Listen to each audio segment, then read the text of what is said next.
Página 3 também tem ponto D, o destinatário, a igreja em Roma. É um pouco difícil saber muito sobre essa igreja, mas sabemos algumas coisas sobre a cidade e a igreja pelas coisas escritas na Bíblia e na história daquela região.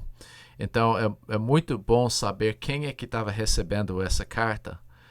Número 1, a cidade. Sabemos que Roma, claro, pelo nome, é a capital do Império Romano. Roma estava dominando o mundo muito durante o tempo e de fato isso que facilitou o ministério de Paulo, porque Roma dominava toda aquela região, então não precisava passaporte ou não houve dificuldade política de ir de uma região para outra, porque estava tudo embaixo de um só governo.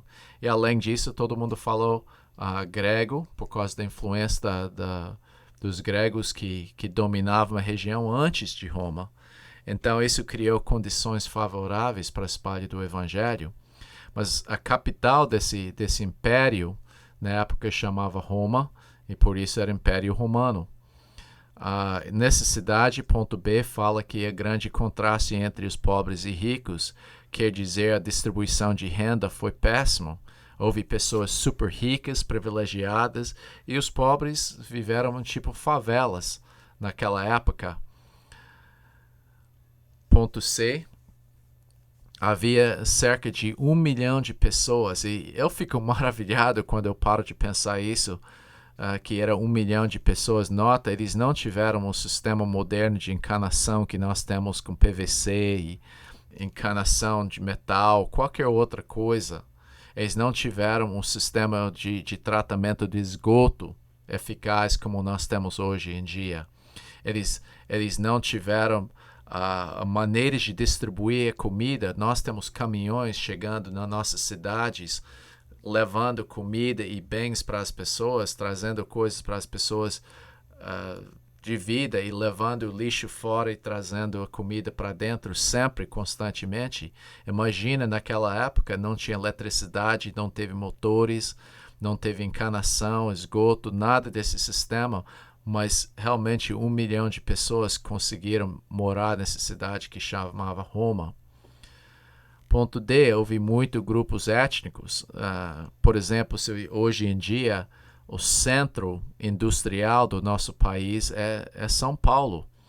Mas se você vai para São Paulo, você vai achar até bairros inteiros de paraenses, maranhenses, cearenses, gaúchos, pessoas de Amazonas, pessoas de toda parte, mineiros, toda parte do Brasil, morando em São Paulo. E não era diferente naquela época, sendo a capital do Império, muitas raças juntaram em Roma.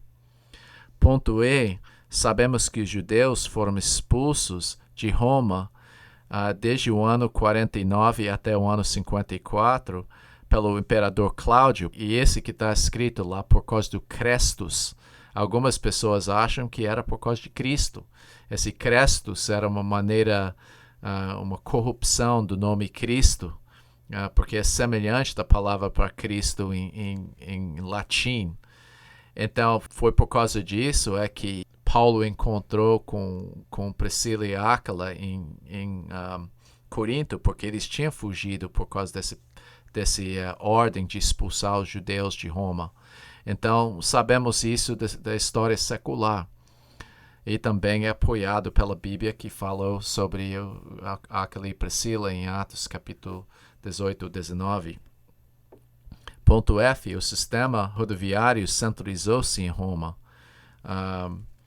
Nós temos um ditado em português, quem tem boca vai para Roma.